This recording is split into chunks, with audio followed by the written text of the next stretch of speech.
What's up, guys? Hello, all, and welcome to Hockey on Tap podcast. This is episode 12, Unfit to Podcast, and we'll get into that in a little bit.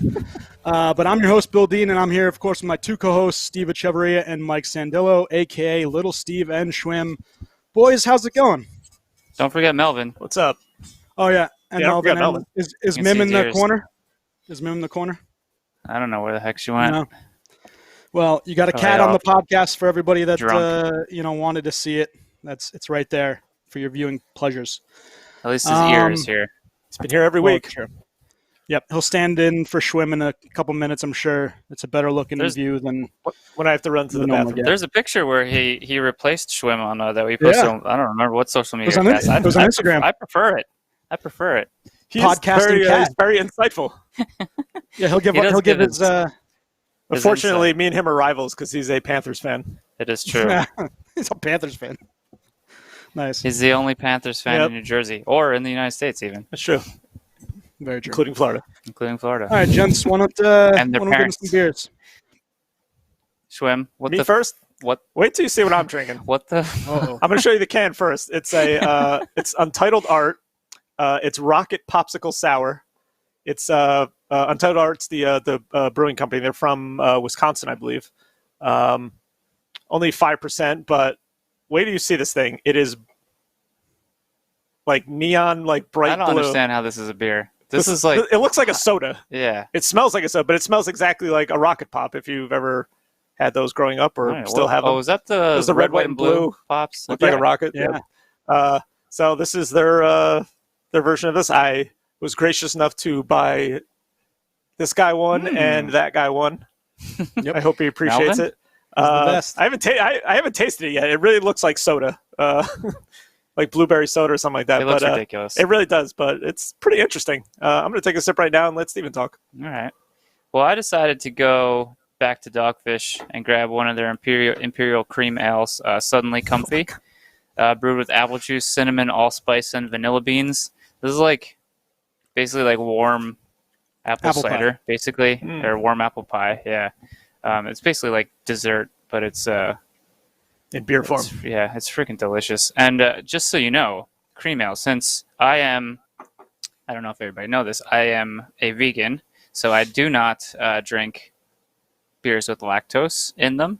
And while cream ale sounds like it should contain some sort of milk product, they naturally are not brewed with lactose. Some of them have it. Don't get me wrong. Some of them have it in it, but this one and most cream ales actually don't. It's just kind of how they're brewed, and the way that it comes out kind of creamy. It's actually the same with milk stouts, right? Some of them do have milk, some of them do not. No, milk stouts I think are all have lactose. All of them. Cream ales do not. If it's a milk stout, it has lactose. If it's a stout, it doesn't have lactose. That's the difference. Okay, I'm wrong. Which isn't, off base anyway. So I got a Westbrook Brewing Co. Lemon meringue pie. It's actually really good. So good. This is so weird. It's that lemon. Wow, we're having a conversation over here. That Don't is mind us. weird. No. See that? I just saw the color. Holy crap! Wow, like I've never seen a beer C. be blue. You see, like beers, a lot of sours, right? They have that red hue to them. Is it good? It's not beer. I don't know what this is. It's just like fruit juice that's been alcohol. It really is. It's like I guess they consider it a sour. I don't know. This is. It's like pure sugar. This is like 13-year-olds are drinking this in their school bathrooms, I think. The 13-year-olds are drinking like Bud and Coors. Think wine cooler. Just think what the flavor of wine cooler is and something more childish than that. That's what Schwim is drinking. I actually, you know what? Now that you say that, I kind of feel like I'm 11 years old drinking this. Minus the beard, I guess. With this face? No, I don't look 11 times 4. Times 4. Minus a couple. You're almost there. No, but you do. I was say you do see sours that have that red hue, like really red, almost. It's vibrant. I've never seen it. Never seen it like this. Not blue. No, I'm saying red. I said red. Some kind of dye or food coloring. This is bold. But this is the lemon lime Westbrook sour.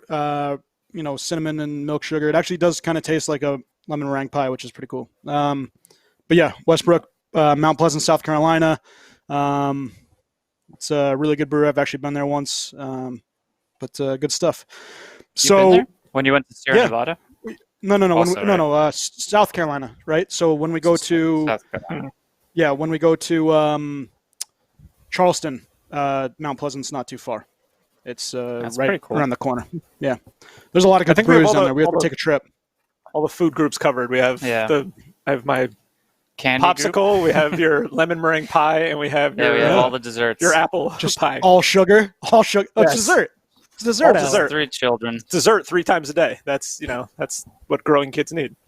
All right, no one wants to hear about our beer anymore. We are still going to do that cool beer episode, but all right. So obviously, a lot of NHL news this week to cover.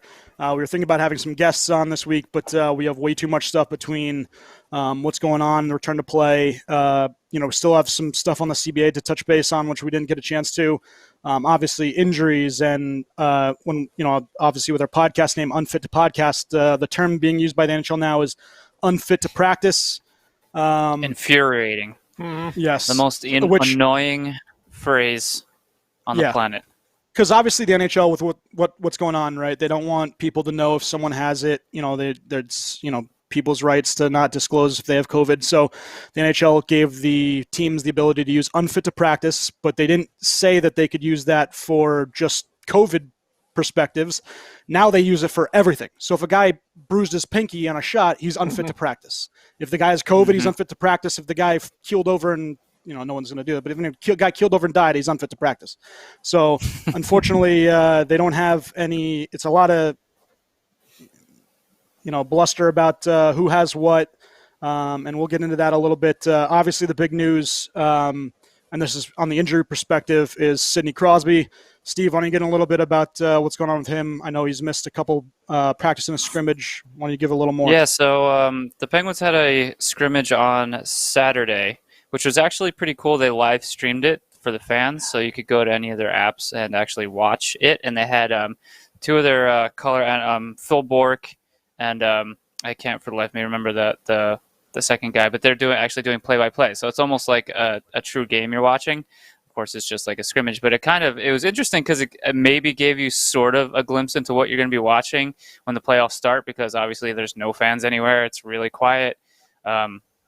And it's like borderline awkward. But anyway, Sidney Crosby, nothing noticed, no plays or anything. He didn't go down. Nobody really noticed him tweaking anything or getting hurt. He just kind of walked off and didn't come back. And of course, the didn't practice the next day, unfit to practice label. They are downplaying it. I know his line mate Connor Sherry said that it just seems like a maintenance thing. The one good sign is if he were to miss any significant time, they would probably shuffle the lines up a little bit. He's skating with Jake Gensel and Connor Sherry right now. I'd assume that they would move Gensel to Malkin's line if Crosby was going to miss any sort of time, but instead they just slid Evan Rodriguez in there as like temporary filler. So missed practice yesterday. They had another scrimmage today in which he also missed, which I assumed that he would because, why put him in a scrimmage after coming back from tweaking, whatever. So we'll keep an eye on it. I assume it's minor, judging from how everybody talks about, but literally, none of the coaches, nobody's going to disclose a single thing about it. So right now it's just kind of a mystery, but we're just hoping that it's minor and he'll be back skating again soon. Don't need any more injuries on this team. It's been a little bit ridiculous this year. No, including it's definitely losing two players for the remainder of this playoffs during the break of the pandemic to surgery. It's ridiculous. No, and obviously, I also want to touch base. Last podcast, we did have Drew Way, who's on Twitter at Drews_Way, as well as Blue Shirt Breakaway. He came on, talked to us a lot about prospects and the draft, and we wanted to thank him one more time, and obviously just throw that in there. But another injury fiasco that's going on is the Bruins. Boston had, as of a couple days ago, 9 players missing practice. The two big ones obviously were Tuukka Rask, who was just back as of today, and the other one is David Pastrnak, the leading goal scorer, along with Alex Ovechkin. And then Schwim, I don't if you want to go into this a little bit, but obviously him, involved with practices off ice, off the the team's roster, off their team's training camp. Want to touch base on that a little bit? It was him and Andre Kasha. Kasha, who Andre were Kosh. overseas and doing whatever over there. Not I don't know how. No, it was they came back. They came back to the United States and were supposed to quarantine as per the quarantine rules when they returned.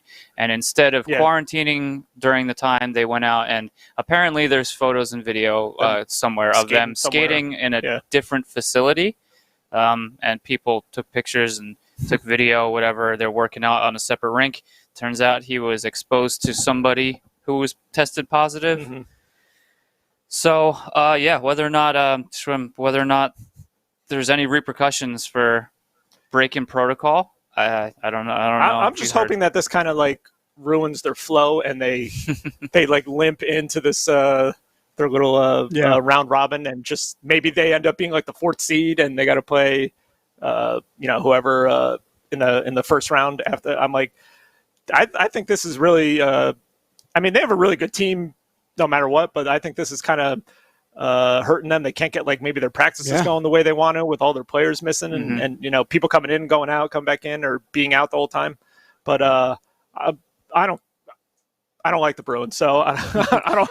No, agreed. I'm okay with a lot of people share that sentiment. So like whatever happens. I mean, I'm not wishing anything bad against them like that, but I just don't want them to win. So if this makes them not win, I'm okay with it. Keep an eye on. I don't know how long he's going to have to quarantine for, or if he's going to have to. I don't know how I know that Dean, I think you had said he had tested negative because they did test him. He tested negative. Yep. But since he was exposed, incubation time, things of that nature, I don't know how often he's going to have to repeat testing. I know that this is this week especially is crucial for the NHL and COVID testing. Just looking at Schwim's face drinking this beer. I'm sorry, everybody, man. But I felt it. I just got diabetes. His tongue's gonna be blue by the end of this thing. I have it. Is it blue already? Oh man. Yeah, it is. It's already blue. It just shows what this is the most ridiculous drink I've ever seen in my life. Alcohol volume on this. I'm a Tampa fan, all right?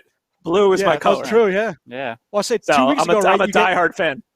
2 weeks ago when we met up, you gave us that beer that had the glitter in it. Oh yeah, the edible that's glitter. Right. That was another funny one. Unicorn farts. Yeah, it's called unicorn farts. I think it was interesting. Yeah, it wasn't bad. Oh, back to COVID. So this week, Bruins and COVID this week for the NHL. Players need 3 negative tests spaced 48 hours apart prior to travel. Within these last 7 days going to travel. If a player tests positive, they will be left behind until cleared. What the protocols are for them rejoining the team, I'm not entirely sure. But this is a big week for testing.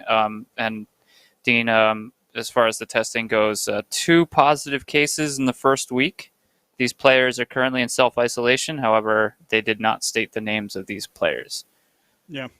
But so on Saturday, Tuukka, Torrey Krug, Charlie Coyle, Krejci, Corrali, Nick Ritchie, and Chris Wagner were all out. And that doesn't obviously include Pasternak, who's missed 3 straight days after practicing last Wednesday. And then Andre Kasha, who was their number one, their big off-season, big trade deadline ad, first-round pick, who hasn't practiced at all with the team. But, you talk about just getting some chemistry with your line mates. I mean, these guys can't get in there. So, that number one line, I actually wasn't able to see who they're skating with, but that's big time. I mean, Bergeron, Pasternak, and Marchand are probably, top 3 line in the NHL right now. And, we'll see how that affects them come the opening round. It wouldn't be there. It would be for the that little tourney that they're going to have for the top 4 round robin. Round robin, but we'll see how it affects them in the long run. Another big piece of news was Cale Makar, probably the Calder favorite. He was not fit to practice. He was pulled. Quinn Hughes might be the Calder favorite. No, I think it's Cale Makar. We know you're a big Cale Makar fan, but no. I still think he is. I think his favorite. I think his ability with that team and how he led them through most of the time, him and McKinnon, was ridiculous. I think Quinn Hughes is a very good defenseman, but I don't think he's you don't think he's the. I think it's close, but I think it's I think slightly above. Cal McCarr missed too much time. Just this season. Yep. But I'm not saying overall. For the missed time, I think that's why they'll give it to him, because he had more points for that, points per game. He is better just in general. All right, anyways, we won't talk about that. But yeah, Cale Makar, who big time defenseman for the playoff run for Colorado Avalanche, was deemed not fit to practice. I didn't see if he was able to practice today, but that's another big blow to a Colorado Avalanche team who, much like the Penguins, have had issues with injuries this season. So we'll see if he gets back. On the positive side, though, your boy Stammer was back. Mm-hmm. I know he was out he was out today. Oh, he was out today. Ooh, he was back yesterday and then out again today. I have a little bit of news, but you can go. The smell of your beer is making me sick, I think. Steven's going to get contact diabetes. It's so freaking sweet. It's just like, oh my God. What was I saying? Oh yeah, so Stamkos was like a partial participant the one day, and then a full participant the next day, and then today I was following it, and he was mysteriously missing. I didn't see. I was hoping maybe they're just giving him an off day or something because he's come back from surgery. Mm-hmm. But they had a big scrimmage today and everything, and the blue team won in a shootout game winner by Dean's favorite player, Luke Shen. Why the hell is he in a shootout? I don't know, because he's no there. idea. All right, that's gotta be just fun. Yeah, it looked. I was watching. It looked pretty fun. The one young kid looked really well. Alex Barry Boulay. He went down on Vasi and looked like with ease scored on him. So I don't know if he's going to play at all, but he looked pretty good. Some other news: my boy Hedman once again nominated for the Norris. We'll get there. Fourth, you're jumping the gun a little bit here. No, I'm talking about my team. Oh, Fourth time, 4 years in a row. Sorelli left out of the Selke, but was in the conversation. But I didn't think he was going to make a top three. But I was glad he was in the conversation. I thought that was pretty cool. And one other thing, the third game that Tampa's going to play against Philly was originally scheduled for August 9th. They moved that to August 8th. So get your VCRs ready for August 8th instead. They didn't announce a time yet, but they just moved it a day earlier, so I'm cool with that. So strange. pretty good. Why. Pretty good stuff on the Tampa front. Other people or other players that were back. Tarasenko's back. He's on the second power play. Voracek back for Philly. Fleury was back and sporting. He's not sporting the new pads. Robin Leonard with his awesome new pads. Anyone can go online and check those out. They're pretty sick. Fantastic. Today's news: Max Domi was back at camp. Obviously, that's pretty good stuff. Capo Caco also for the Rangers, who is actually playing on the the first line with Kreider and Zibanejad, while Buchnevich is out. He's injured, and he's probably going to miss at least the first couple games. But all those guys are back in camp. That's pretty good. Josh Anderson was added to the roster for Columbus. So they're thinking that he might be able to come back. Kempney also back for Washington. He's actually back on the first pair with Carlson, which allows Brendan Dillon to drop back onto the second pair, which will help their defense. We just touched base on Cabo Caco. So some other fun, interesting things, training camp buzz.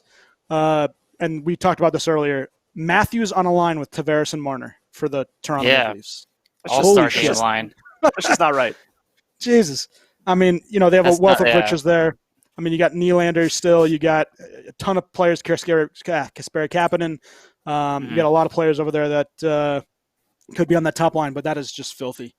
So that's a little top. That's a little top heavy, but I mean, that's up there with the was it Landeskog, McKinnon, and Rantanen, right? Rantanen, yep. Yeah, I mean those two lines alone are. But Marner, Tavares, Matthews is. Wow. Yeah, and I wonder who's going to play center on that, because obviously centers drive and play, and both those two love to drive play. So I wonder what happens with Tavares and Matthews. But I think you put Tavares at center. Pretty good stuff. I wonder if they stick with it, or it was just kind of like, hey, let's see what this does. I don't think they start a series with that line. I think it's too top heavy, right? You got to maybe have a little adversity and then stack a line. I don't know. Like if you We'll need see. to throw I mean- a line together or something for something, do it. But Yeah. I don't know. I mean, it's all, It's no nuts. matter what they do, they have a ton of offense in that first, 2.5 lines. So I think they're going to be fine no matter what they do. Another thing for Toronto, they actually were able to use AHL refs, which got them in trouble because the rest of the teams were like, yeah, that wasn't a part of the Phase 3 allowable people in camp. And so they jumped the gun on that a little bit, and other teams were upset, rightfully so.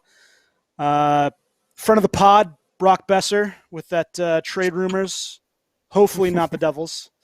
But he's definitely he was pissed off about it this week, and it was actually pretty good. There was a video in camp of JT Miller actually making fun of him, asking if he had been traded yet. So, but friend of the pod, Brock Besser, we hope you stay there, or at least come to one of our teams because we love you. Mr. You Connor need to McDavid. Get out of that Canadian team. You need an American team. Other news, Mr. Connor McDavid is faster, if that was possible. I know we were joking around According that to it was yeah, and who are the two teammates that said that? I know it was Riley Sheehan was one of them, and Exactly. I joked Was it about, I was Nathan? like, Exactly. come on, Riley Sheehan is saying that he's faster. I mean, everybody's faster than Riley Sheehan. Let's be a little. He probably just Yeah, forgot how fast he was. Of course, he's going to look faster. It's like a cheetah running around a bunch of sloths. He's going to look superhuman fast. Like, Yep. There's no way. I think sometimes you just forget just like how good fast and and fast good he he is, yeah. really is, and then you get a little break from him, and then you see him again, and you're like, oh yeah, you are that good. Yeah. Those guys are slow as shit. Maybe so that's why he looks I- faster. Maybe he's Well, that faster. doesn't I don't know. Maybe Yeah, he that's painted what I was cool saying. racing stripes on his. He probably On the worked side out of the his entire head. time, and all the other players didn't work out, and then they came Didn't back do and anything. beer bellies and like, wow, you're fast. Yeah, like us when we go play on Tuesdays. Yeah, basically what we play. Except for none of us have that ability to go faster than the others. So, we'll talk about the goalies in a second, but also JG Pageau with the Islanders learning the team in training camp. He didn't get much time, so that's been a big learning, curve for that team. So we'll see how they come into the playoffs. Some other quick just mention how things. sick I feel. Yeah, please. Just- Why don't you I give mean, a it's ru- like good. It's good, but I don't feel well at all. yeah, no, It's I don't even feel well. Just sitting next to and smelling you and that beer. It's making Oh, my man. stomach spoil. I gotta finish it. I can't wait to try it. Are my eyes blue? I feel like if I started crying, it would be blue. Well, your tongue looks like you had a Yeah. Like blue a Smurf. extramarital affair Yeah. with a Smurf. Papa Smurf. We talked about Jesus. We talked about the. Yeah, what were you What saying? were you- we talking? I don't even know. I was trying to talk. Yeah, I mean, without just babbling. Now we really are on bar stools right now. Yeah. We were talking about just some other NHL news. Like we talked about last week, Sorokin playing for, thinking about playing for Montreal, but he couldn't. Also, Kaprizov Romanov. and Romanov. Romanov and Sor- Markov, yeah. Sorokin and Kaprizov also signed contracts for their ELC. Sorokin actually signed just a one-year ELC for the Islanders that would just have taken part of the playoffs, but he actually just signed another one-year contract for next year for $2 million. So the Islanders get their goalie of the future in for next year. He'll probably, he might be the starter. I know he's one of the top goalie prospects there are, so we'll see how that happens. Tops in the KHL, right? Tops in the KHL and all Tops. stats, I believe, Shesterkin. and they just won the championship as well, right? Yep. I think. That That boy good. Oh man. Facebook Live. We please send in questions. At least ones that we can answer. But pretty Like good what stuff. the WTF is Schwim drinking? Yeah. We're still trying to figure that out. Chris Yeah. Hadlock. We are. Some other quick things. CBA that we didn't talk about last week. No movement and no trade clauses follow traded players. So, and this would obviously take effect with someone like PK Subban when he was traded from Montreal to Nashville. When they was traded before that no trade clause came into effect, the Nashville Predators actually vetoed, which is in their right in the trade, the rest of his no trade clause, which allowed him then to be traded to the Devils. So from now on, that will not be the case. If you have a no movement or no trade clause, it follows you to the next team. Also, no conditional picks for players tied to re-signing. So, like the Rangers deal with Dallas for Matt Zuccarello, if they had a second round pick that could turn into a first if he re-signed, that no longer will be the case. So pretty good stuff. Lastly, no interview period, so the legal tampering is over and through. No team will be able to discuss with a player That's the previous best part. to that. Previous to that, free agency deadline or opening. So pretty good stuff from the CBA.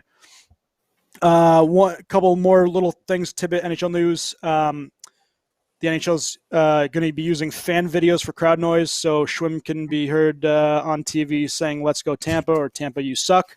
I don't say that. No, yeah, I just yell profanities. And, So they won't be using your video. One day I'm gonna record just what I have to hear while sitting on the couch here while he's it's very loud. I get very loud. That could be our intro and exit for the podcast. I swear to God, Tampa's winning 7-0, and this kid is screaming I'm at still the team screaming. to shoot Oh the my puck. God. Screaming at them to shoot the puck. I scream at everybody. I'm like, I scream they're at up all of our players. 7-0. They have like probably 45 shots at the time. Remember the other day, I was watching the 04, they were re-showing the 04 Stanley Cup run, Stanley Cup Game 7 on NHL Network. And he's yelling at the TV. And I was yelling at the TV because of a non-call that from a ref in the game. Yep. I got problems. Screaming at the TV and the referees. It's just. I can't help it. They infuriate me so much. I gotta start filming. I'll do it, and we'll play some audio of it during the playoffs here. Apparently, I'm a lightweight, which definitely isn't the case if you saw Steve at my house 2 weekends ago. The hiccups. How many did you put away? Like 10? Well, we could talk about this real fast, but he was trying to match the Dean, drink for drink, and that obviously doesn't end well when I'm, over 100 pounds heavier than he is. So I went over to enjoy just a nice, have a nice relaxing evening with a good and chum. Taste some beers. I brought a couple crowlers. I'm like, all right, let's sample some of these things. And I swear we poured the first pint, and I take 3 sips, and he's just like, that was good. You ready for the next one? And meanwhile, this is like a 9% IPA, and I'm like, I didn't eat anything yet, so. I think we had Mexican food from the taco place. Yeah, delicious, by the way. Taqueria in Morristown is awesome. Really good. Yep. And before you know it, I cannot tell you how many beers we had. Passed out on his couch. So at some point I stopped thinking. I don't even know what. I actually looked on our Untapped thing, and we had 13 plus. And that's including 3 crowlers. So yeah, we drank a good amount. A couple. Yeah, pretty good stuff. So, all right, here. Why don't you guys talk real quickly about the Roenick lawsuit, because that's the last little bit of news that I have, and I know you guys followed a little more than I did. Well, the Roenick lawsuit. I don't even want to talk about the Roenick lawsuit because it seems stupid. I mean, it could be legit. I mean, you want to give everybody if he legitimately had if he has some sort of case where he feels discriminated against, then fine, go for it. Because you don't want to see anybody discriminated against for. Everybody knows, I think, at this point why Roenick, or what had happened when Roenick had lost his job at NBC. I believe it was Spit and Chicklets. He gave some horrible interview, naming coworkers and sexual acts and so on. And even the guys from Spit and Chicklets were kind of telling him, you better kind of stop saying that. And he just kept going. He got fired, and now he's suing the NBC because he believes he was fired because of his sexual orientation and his political views.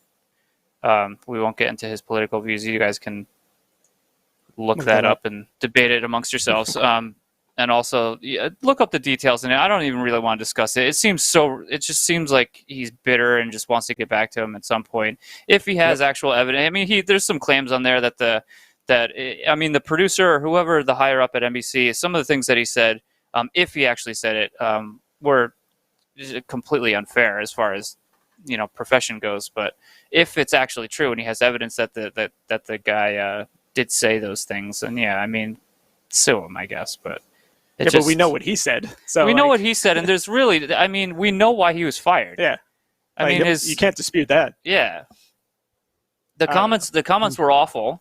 And he deserved to lose his job. I don't miss him. I couldn't stand. It's not like he was a great so I'm not going to fight for intermission him. guy But, or like, I anything, wouldn't even but- say, like, it's just like, don't say that stuff. Well, Especially if you're on NBC, you can't go anywhere. If you're only on a podcast or something like that, yeah, go nuts. yeah. But like, if you're on wanna- NBC, if on you're the an national if you're an asshole, television, be an can't asshole say in that private. Don't go on a nationally broadcasted podcast and be your normal asshole self. Yep.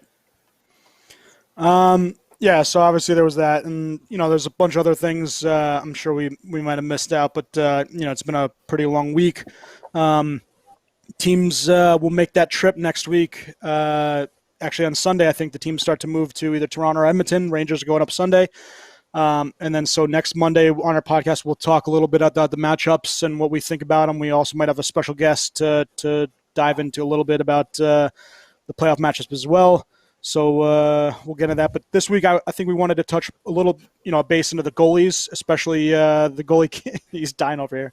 The goalies and what we think the goaltenders that for each team that have issues might turn to. So we'll just go A to Z. I want to do it by alphabetical order. We'll talk about some goaltenders. Yeah. Arizona Coyotes, I think, I don't think this is much of a debate, but Darcy Kemper, Antti Raanta. Kemper's been that guy for them for a little while back since pretty much February. Since last year, too. Mhm. Yeah, last year. Rick Tocchet, I think, called him the best player. So, I don't think that's really much of a debate. I know Raanta, they paid a lot to get him with Derek Stepan, but Kemper's just been great, 924 save percentage. So I think that point's moot. Carolina Hurricanes, a little more of a dilemma here. Peter Mrazek obviously wasn't very good this season. I think he had a 905 save and then 912 at even strength. But James Reimer also, well, he did have better statistics. His, I don't think is great. He had a very great season. So I don't know. What do you guys think? Who would you play? I mean, I'm starting Mrazek I would go in Mrazek. the playoffs, Experience. but I think it's going to be a short leash, obviously, because I don't think he's the hands down better goalie. I think he's the more experienced to start a playoff game. Mhm. Like Carolina's a great team. They're a sneaky team. A lot of sneaky they have a lot of talent and they're solid. They got great coaching and probably one of the best defensive units in the league right now. I think it might be the best. It might be. Imagine if they had a it might be the stud best. goalie. Yeah, Them or I mean, Calgary.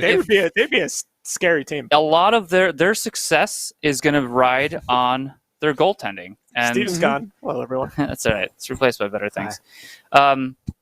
So yeah, it's in my book, it's Peter Mrazek. They have a tough matchup against the Rangers. As long as if the Rangers pick up where they left off, then he's they're going to have it tough regardless. But there's the success of anything that Carolina does comes down to what their goaltenders can do. Because I think the rest of the team is good enough to make some sort of a run. Yeah, but that team, as a Ranger fan, I'm very nervous about them. There's no reason I shouldn't be. Like you said, they have probably arguably the best defense in the league. They have a very underrated offense. Their goalies are really going to be the issue. Maybe they can get the guy from Toronto to come and backstop them. So Yeah, be the third we'll see string. what that's obviously the big. And like I said, we'll talk matchups because that's a pretty good one. I think one of the better ones for this qualifying tourney, but pretty good stuff there. Calgary Flames, the next I have on the list. David Rittich, Yeah. Cam Talbot. Obviously Rittich last year was awesome. Came into the Mhm. league looking really good. Started kind the year of flamed, great too. pardon the pun, but flamed out this year towards the end. I actually think Cam Talbot takes it. I think he's played better over the stretch. I think they're going to want to give him. You don't think so? Nah, I'm going more the guy who has a better nickname, Big Save Dave. Big save. Is that an actual nickname? That's his nickname. That's what I call him, Big Well, Save Dave. Wow. Okay. And he was the Talbot. So Talbot. But yeah, I like Rittich better. I mean, that's another team right there. You have two goalies who aren't really. They're not Tough. like number ones. They're both kind of like almost like backups, I think. But I don't think Timeshare goalies. Yeah, they're like I don't know. whoever starts, I think that guy will be on a short leash. Like if you lose game one, I think they might go right to the other guy, and maybe if that guy loses, then go back to the other one. So it's just like some of these teams, I think they're like Calgary has a really good team, and then their goaltending is okay. Like Carolina has a really good team, and their goaltending is okay. Edmonton has a really good team, their goaltending is okay. You know, so it's like that's where a lot of these teams their downfalls in net. And so and you need your goalie to be your best player, especially in the playoffs. In the playoffs, especially. Yep. Unless you're Chris Osgood. Yeah, Chris Osgood. Columbus Blue Jackets. Just need to be good enough. Yeah, Elvis Merzlikins and Jonas Korpisalo. That's a tough one. I mean, Corby before when the season started, he was the starter. He actually played really well. Then he went down with injury, and they always say that a goalie shouldn't lose his play to injury, but Merzlikins had been awesome since taking over that position. I think they're probably going to go with the Rook. I think they go with Merzlikins and not Hand. Yeah. No. Yeah, I think you're probably His right. name's Elvis. He's obviously the king. Well, I thought you meant the Hank King, but all right. So Edmonton Oilers, we just talked about it. Mike Smith, Mikko Koskinen. Mike Smith, he's old now. He's more of a backup. I think it's Koskinen, even though he didn't. Even though Koskinen didn't have a great year. Yeah, I still think it's going to be him. Minnesota Wild. Devin Dubnyk and Alex Stalock. Dubnyk, if it was 2 years ago, this would be hands down conversation. But Dubnyk kind of faltered, and Stalock actually got the last 8 games of the season. He played really well. Yeah, he's played really well. I don't know. I think you go back to him. I think you guys agree. I think Stalock's the guy. I'd go him. Now this one's interesting, and I think it's kind of Nashville and the Rangers have kind of the same issue here. You have 2 stalwarts in Pekka Rinne and Hank. And then you have 2 young goaltenders that are deemed the future, and Jussi Saros and obviously Igor Shesterkin. It's going to be tough. Do you put the vet in, see what he's got for the last haul, or do you use the young guy that has kind of helped you get to where you are in the season? I mean, I think the Rangers are going to go Shesterkin, but what do you guys think Nashville's going to do? I think pass the torch, both of them. We're in a weird time right now where. I think some of these goalie question marks, depending on where you are. So if you're in the round robin, and we're talking about how serious teams are going to take the round robin and placement, since there's no home ice advantage technically. There's matchups, but how much do they actually care? Do they just want to get through it healthy and before they can get to the elimination round? They might use that time as the time to decide who's going to start. They might split time with these guys to see who really wants to take the reins. You don't hear a lot out of training camp. I haven't heard a lot at training camp about one being hands down better than the other through the first week, with the exception of one who we haven't gotten to yet. But yeah, I think Nashville is in an elimination game, and the Rangers are too. So obviously, my point is a little bit moot right there. But yeah, I think Rinne starts because Rinne's just their guy, has been, and I think Soros probably should. But unless Rinne has an absolutely miserable camp, he's going to start game 1. If he loses game 1, maybe Soros game 2. The Rangers, I haven't really. I want to say probably Shesterkin will, but I hear Lundqvist is having a good camp also. So Lundqvist has played well in the playoffs. So he's got the experience. He's still solid. Maybe he starts game 1 also. I couldn't tell you. I would say they're probably going to start Shesterkin, and the torch has already been passed. I think that is more certain than the Rinne Soros debate, because as well as Soros has played, and as Rinne didn't play that great this season, I still think it's Rinne's team and Rinne's net. Currently, I think Lundqvist sort of lost it there at the end. Granted, I don't know how much. I know that they were making a push for the playoffs, and they potentially could have. But most of all these starts, who knows if they would have all happened if they weren't just kind of experimenting, kind of assuming they weren't making the playoffs. So let's play some young guys and see how they do. Experimentation. But now that they're thrust into this sort of scenario, maybe they'll go back to Hank. old reliable. I don't know. Well, I'll say it's funny. We actually forgot even about Alexander Georgiev, but I don't think I don't think he's in the argument. Everyone's saying it's a 3-horse race, and I'm like, I don't think Georgiev was ever considered to be a starter. Georgiev led the Rangers with 32 starts this year. He did have a pretty good start, but then he kind of tailed off at the end.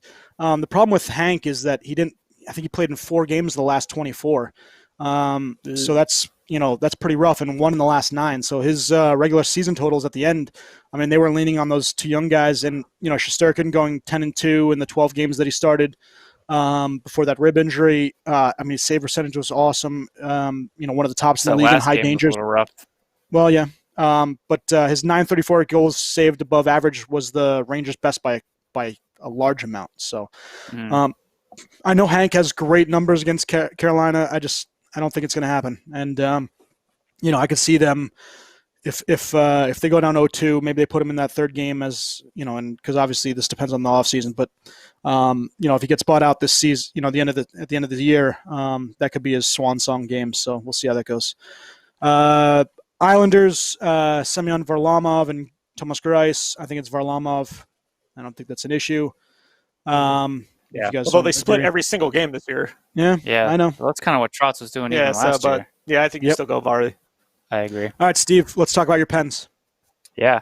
So what I was getting at with my last little rant there, a time when one goalie is totally outperforming another goalie through training camp. Tristan Jarry is outperforming in this season. Yes, although he was trailing off at the end there, but statistically much better in the season. But throughout training camp, Tristan Jarry has outplayed and outperformed Matt Murray. And from what I understand from some behind the scenes, that Matt Murray just has not looked comfortable at all. They have had 2 scrimmages now.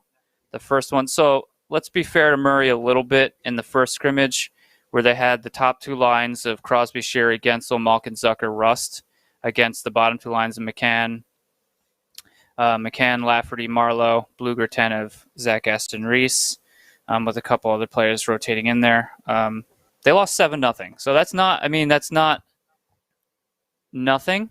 Some of the goals weren't great, and I also heard that Jared McCann, Patrick Marlowe, and Matt Murray stayed after the scrimmage to have a little shootout scenario, in which I believe they said that Matt Murray led in the first 5 shootouts. And he just looked a little bit disheartened, I guess, with the entire situation. They had another scrimmage today where they actually swapped roles. So now it's time to see how Matt Murray does. And actually, Tristan Jarry won again, 3-2, or it might have been 3-3. I was watching the end of it there, and they might have scored 1 at the end. Either way, it was the same situation, the same teams, minus Crosby, I guess. Crosby played most of the first scrimmage and none of this one, obviously. But 3-3, Tristan Jarry had many fantastic saves in this as well. So the debate, I read the writers and everybody saying, don't panic yet, and everybody's ready to write off Matt Murray. But Matt Murray's Sullivan's guy, and everybody still speculates that Matt Murray is going to start game 1 regardless, unless this camp continues to go really, really poorly. Maybe he'll go with Jarry in game 1. Sullivan's been in this position before with Murray and Fleury, and made the decision specifically in 2017 when Marc-Andre Fleury pretty much won them the first 2 series of that, beating Columbus and then Washington, having one bad game against Ottawa, going to Murray, and then just staying with Murray and winning the cup. So obviously, do I think Fleury could have won that cup that year as well? I think probably he could have, but you can't fault him for the wrong decision, because obviously they won in the end. Murray was solid, especially Game 6, back-to-back shutouts to win that cup. I don't know if Murray can return to form. I really can. I don't know. The season was a struggle. It was a struggle to watch him play, and I was really hoping that he'd come into this training camp and be set and ready, and it looks like he's very much not. So if I was going to say, I don't know who you guys are going to pick. I know who you think should. I also would love to see Jarry start. I would prefer that. But I still think, even if Murray's having a bad camp, I still think Matt Murray plays game one, unfortunately, for me. And I hope he does well. You know what I think, Matt Murray, what the best thing he has going for him right now is that they're playing Montreal. Yep. Like, if they have no playing, offense. Like, if there's like a team that you want to like get your confidence back, maybe it's a team that's really not that great that you can hopefully you should be able to beat.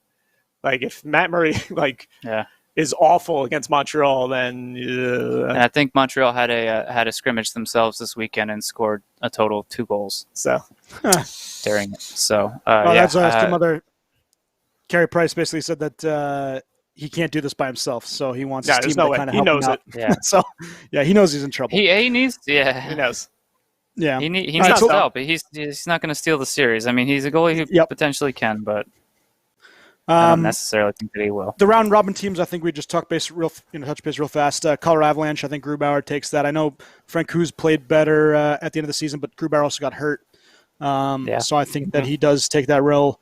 Vegas Golden Knights, that's going to be a fun one to watch, especially to see at the camp and how they do in the round robin. But I would think MAF is the guy, but Leonard played really well down the stretch, so we'll see how they do it. But Fleury said he's up for competition, so they're both like legitimate starters, like workhorse starters. I know Leonard has split time a lot in the last 2 seasons, but both of them are legitimate workhorse starters, and I'm.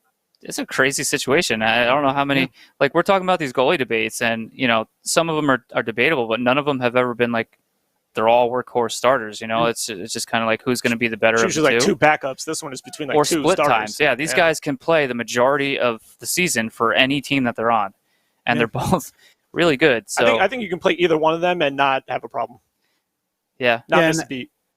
It's what's also crazy. Obviously, Chicago makes that trade, and then they lose Corey Crawford, who actually has that same kind of unfit to participate, and they think he could be back next week. There's just all sorts of rumors about him. But Malcolm Subban will probably start over there. I know they have 4 guys in camp right now, and they have no idea what the hell's going to happen. So, David Ayers, another one, another one. Washington Capitals, Holtby Samsonov. I think this is Holtby's swan song. This is last time. Yeah, it's Holtby. Yeah, if Holtby does poorly, he'll be pulled. He's gone. He's a free agent. He's not staying there. There's no way. And then the other teams, obviously, they have their goalies. We don't even go into that. So Tampa goalie controversy. Huge. Yeah, goalie controversy. I saw Winnipeg Blake goalie Coleman, controversy. Yeah, Blake. You see that goal that he scored? Oh yeah, that was nice. That was nice.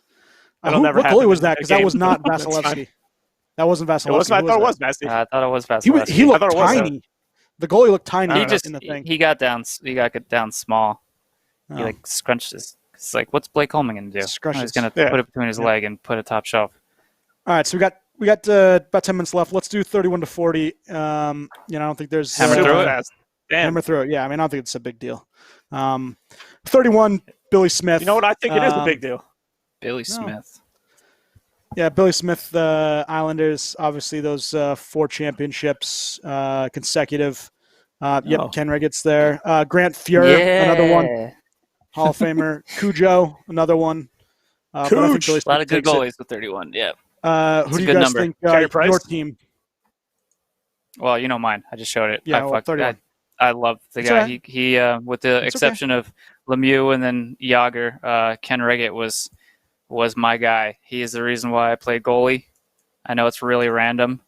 In fact, I'm searching for another Penguin fan that might have a Ken Riggett jersey. If any of you guys come across somebody who does, please let me know, because currently I feel like I might be the only one. I'm certainly the only one with a Ken Riggett Calgary jersey. That's true. People in Calgary don't even have that. Yeah, he left Pittsburgh. In fact, I don't even remember if it was via trade or via free agency, but he went to Calgary for like a year, and I had to get that jersey, of course. All right, Schwim, who's your 31?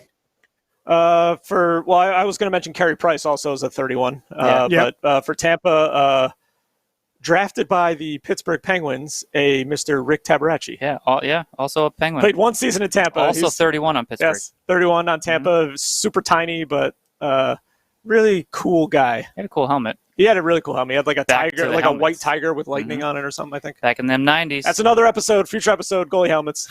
Dropping it again. Pretty good one. I think I said that. Okay. Rangers, 2 goalies of the future. First one was Dan Blackburn. Pretty good story on how he tried to come back using 2 blockers. But obviously that wasn't in the able alumni to game, right? happen. Yeah, it was pretty good. But he actually tried, not only in the alumni game, he actually tried to go in the AHL and play with 2 blockers. Pretty good stuff about him.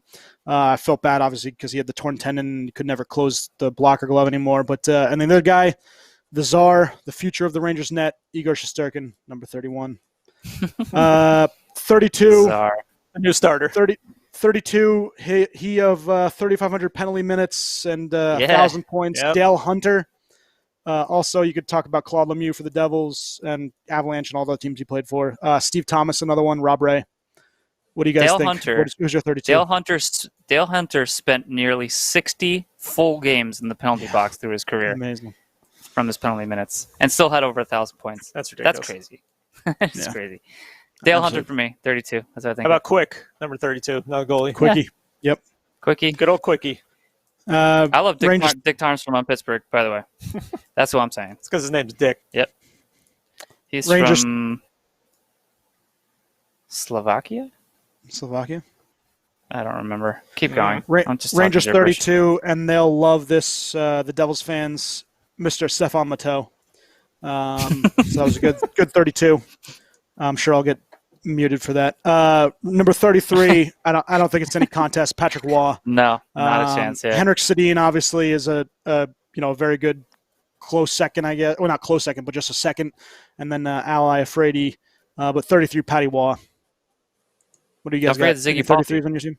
Zygmunt Palffy played Good old like Zygmunt. half a season for Pittsburgh, and I loved watching him play in that horrible 2005 season, Sidney Crosby's rookie season, when they got all these veteran players that were amazing once upon a time. Although Sergei Gonchar was still great, but Ziggy Palffy was still a lot of fun. I loved watching him play, even prior to coming to Pittsburgh. And Zarley Zalapsky, who was One key, of the greatest names ever. was key in the Ron Francis trade, by the way, and a good player himself. Oh. 32 real quick, because I didn't get to say 32.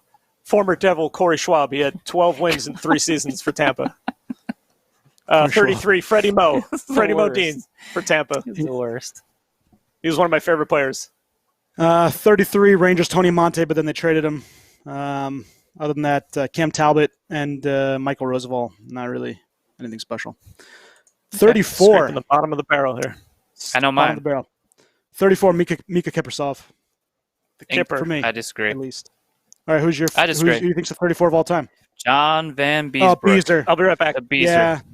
The only problem with Beezer, right, is his he's not a model human being. So that's the only reason I don't really like to talk about him so much. But I mean, yeah, goaltending alone, he was very good. Mika, yep, there it is. But yeah, Mika Kiprasov, another great one. Rangers 34. Let's put it this: there wasn't any. So no, not of obviously Beezer. Tom Kuhnackel. Beezer did play for the Beezer. Rangers 34, but He did. Was he there's 34 no other on the player. Rangers? Yeah, he was. Yeah. Okay. Tom Kuhnackel, because I love to say Kuhn and Friends Alert. Kuhn and Friends Alert. Seriously, you guys. Seriously, you guys. Schwim, any And 34? now he's on the Jeff Turner's Islanders. 34, yeah, Beezer was for me. For Tampa, Mikhail Anderson. He was there for 7 years. He was a first-round pick. Good role player. That's it. Okay. 35, Tony Esposito.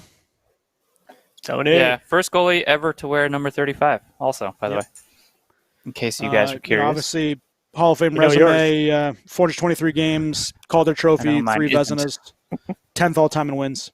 All right, who's your 35, Steve Gay? I never liked Tom Barrasso. Even though he won 2 Stanley Cups with Pittsburgh, he used to aggravate the living crap out of me, especially since I preferred Ken Reggett to play. Van Beesbrook's about to get his head eaten, I think. Uh-oh. Yep, bye, Beezer. Wow. 35 for the Rangers. Yeah, so 35, I picked Tristan Jarry, I guess. Why not? Because there's really nobody. 35 for the Rangers in the rafters, Mike Richter. Best USA Of course. goaltender, I think, of all time. So, I think you're probably right. pretty For good. Tampa, I'll agree with you. that Boulin Wall. Bullen That's a good Wall. one. Guys, Hobby. on the cup. Man, he was Boulin, good. Love him. I liked him. I love him. My mom even liked him. She Yeah? loved saying his last name. Yeah, He she did was have one a of her great favorite name. players. Not a typical Russian last name. No, I mean, I don't still really was know, good. but So this list, I'm on the Athletic, and they give 36 to John Gibson. I mean, that's a little early. I don't know if you guys have a 36 that's better. I picked I certainly do. Matthew Barnaby just because he's I mean- both for Pittsburgh and for overall. Just 'cause Rangers, yeah. his Former Tampa he's Lightning just also. a fun player. He was I actually think Matt agitator. Zuccarello might be up Big time. there. Him being 36, I think he's up there too on that list. Maybe it's so bizarre that there really isn't any notable 36s. Like Yeah, Matthew Barnaby is the most. Some of the other guys are currently still playing, like Matt Zuccarello and we need a goalie John to Gibson. come I don't out know. of Maybe nowhere. Maybe Gibson. I don't know if any of them would end up having a career where you just consider them the best 36 ever. I mean, maybe just by comparison at this point. yeah. But whatever. Schwim get 36. Yeah, for Tampa, Sure. fan favorite Andre Waugh, the goon of Yeah. of that team. Andre And Waugh. what I found, I didn't know he was born in New York. I thought he was like French Canadian. French Canadian, like Yeah, through I and mean- through, and he was born in New York apparently. So yeah, Andre Waugh, 36, Tampa. So Steve, did you give a 36? Yeah, Matt Barnaby. Oh, sorry. 37. I don't think it's a contest. Patrice Bergeron. Yeah. Berge, yep. Just, I mean, when you think about Boston Bruins, you think about him and Chara. I don't think there's. It's crazy though that he's like hands down the 37, and he's still playing, and he's Yeah, still got I a mean, number of years left. He's got nine, what, right? 4 Nine Selkies? consecutive. 4 Selkies, 9 consecutive years nominated now that he was just Yeah. nominated this year. I think if he wins this year, won't it be the most Selkies by anybody? 5. He'll Yeah. have 5. I think he'll have the Yeah, most. because I think he's tied for most with Bob Gainey. I think Bob Yeah. Gainey also has 4. So I think if he wins But this yeah. year again, His ability to drive play and just set the tone on defense is ridiculous. So, but Yanni Gord. pretty We good got a stuff. Yanni Gord. We got a Yanni Gord Yanni fan it's Gord. coming up. Don't you on worry. Facebook Live here. I got to mention too. He's mentioned Great. in Schwim's book. Greatest In my Norwegian hockey player ever, Zuccarello. Hey, Dean, you want to know who my 37 is? Mr. Game No. 1, Jeff Don't Zatkov. care. Zatkov. Oh God. Mr. Game Uh, 1. Lost Game 2, but he's Mr. Game Yep. 1. Pretty good stuff. That's a real nickname. 37. The It's- Rangers really don't have one. So No one? Trevor yeah, I Kidd? mean, no one that I care about. The best one of recent was Mikhail Samuelson or Jan Hlavich. Former If Tampa you Lightning. remember him. Yeah. 38. Pavel Dimitra for me. Yeah, no Um, discussion. Yep. You know, Without obviously, a doubt. I don't even name. I loved Jan Hrdina in Pittsburgh, but I'm just 38 Pavel Dimitra, hands down, no matter what. yeah, and obviously the tragic, No. his tragic death in was it Slovakia or it was in Russia, right? On that team It was charter the in KHL, 2011. Yeah, Yeah. that horrible Um, plane. The whole Yeah, I mean, team, in that, he was on I think yeah. it was in that Olympics, that 2010 Vancouver Olympics. He was awesome, right? He was on the all tournament team. I think he had like Mhm. second most points or something like that. I remember that. It was really great. Olympic games. Rangers. I mean, Michael Sauer. Thank God for. Who's the defenseman for Toronto?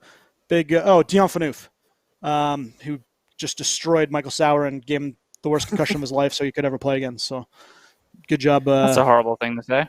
So you're Dion thanking Phaneuf. him? Is that what you're saying? No. That's a horrible I'm not. thing to say. I Oh, hate okay. him. I'm saying I hate him. Hate the 'Cause- Infinite. Yeah, Michael Oh, you're Sauer being was actually supposed to be really. sarcastic. Yeah, I was Gotcha. being sarcastic. Yeah. Gotcha. Michael Sauer is supposed to be a really good defenseman, stay-at-home shutdown guy. So, thank him. Esteban, 38. Besides Dimitri. I mean, if I had to pick somebody, it was Jan Hrdina. I mean, he's especially in the '90s with the Penguins. He's a great player overall. I mean, just Yep. So, but Pavel Dimitra is my Schwim? guy. So Definitely Dimitra. Tampa really didn't have anybody for 38. So I went with Tanner Richard. He was a third-round draft pick. He's still in their on their AHL team. 39, and this is no contest. Although, and before I say this, there were 2 other Hall of Famers to wear 39: Clark Gillies and Doug Gilmour, which would, obviously would be tops, none other than, but Gilmore Dominic also wore Hasek. 93. yeah, Dominator. 39. Not even close. No, Gilmore yeah. wore 93. Oh, I thought you said. Never mind.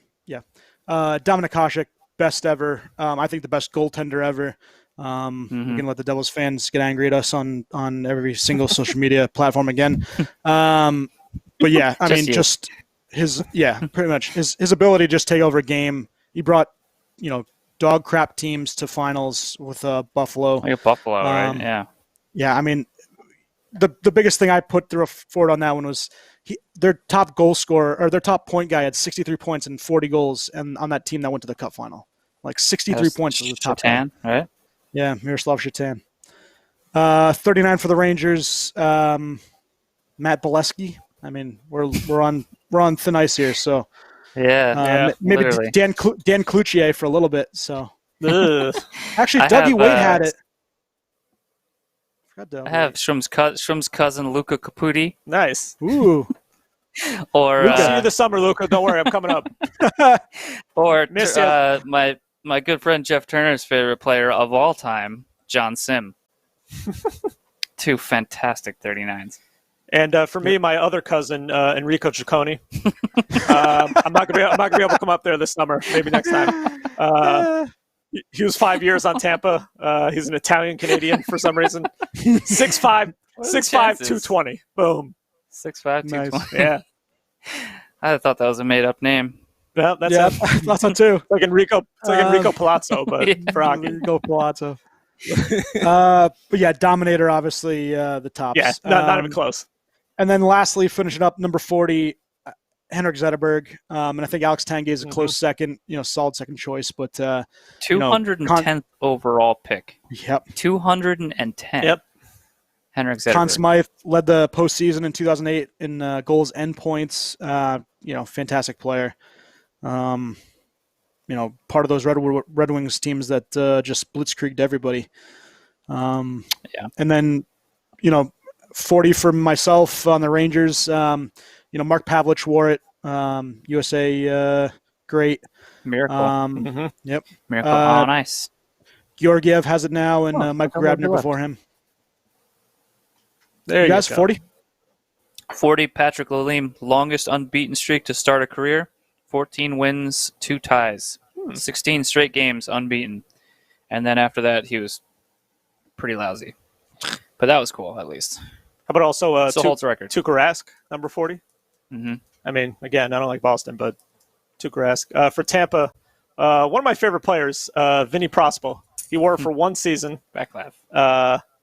Yes, that's his real name. Wore for one season there only, and then if anybody's ever heard of the band Yellow Card, their lead singer, look at that lead singer and then look at Vinny Prospal and tell me that that's not like his father or something or distant cousin or something. You should have asked them. Didn't we meet them at Skate and Surf? I we think met we did. one of them. I think we met the violin player. Yeah, I don't think we met the singer. But yeah, check it out. But yeah, he was one of my favorite players. I loved him. Good sellies. Great sellies. Even when he didn't score, he was celebrating like he scored. He was awesome. Just going through the rest of Facebook Live before we call it a pod. They had asked about our Stanley Cup playoff picks. We'll actually give that next week after we go through the matchups a little bit. Matt Jr. with a Henrique is better than Mateau. Well, other than 1994, I think not.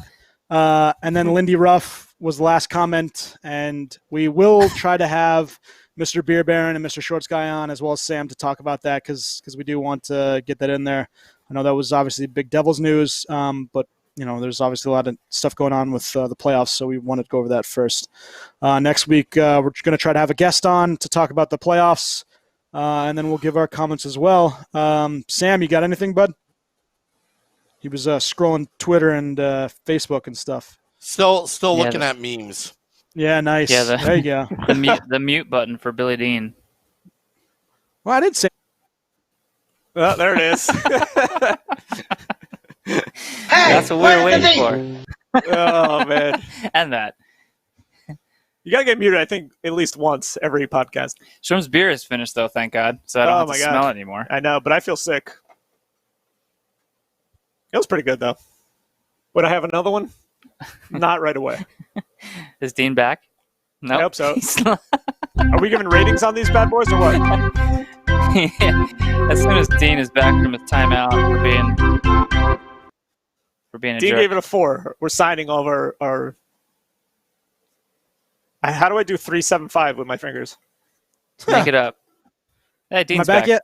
Oh, there, good. Yeah, you are. Yeah, 4 for my beer. What did Schwim give it? I'll go 375. 375 on mine. I would actually drink this again, but not for a while because I need my my liver to Sugared. feel better. Processing You need all insulin this to drop a sugar. little bit. Kidneys.